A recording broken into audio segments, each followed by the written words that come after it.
תספר לי גם על ועדת פרס ישראל שהלכת להם, גם איזה רעיון.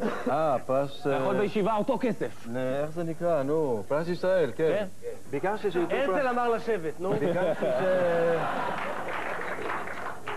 ביקשתי שייתנו פרס ישראל לאיזה מישהו שעסק הרבה מאוד בתחום המחול, העם והעמים, יואב אשריאל. ושלחתי אליהם מספר פעמים, אבל הם התחמקו מזה כל הזמן.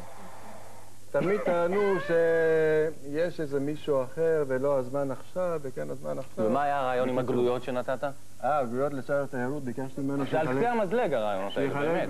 שיחלק גלויות ככה עם נוף ועם נוף יפה ועם כל מה שקורה במדינה, כי הרבה תיירים חשבו שיש כאילו רק מלחמות ו... רגע. מה זה? שיש... איזה יופי!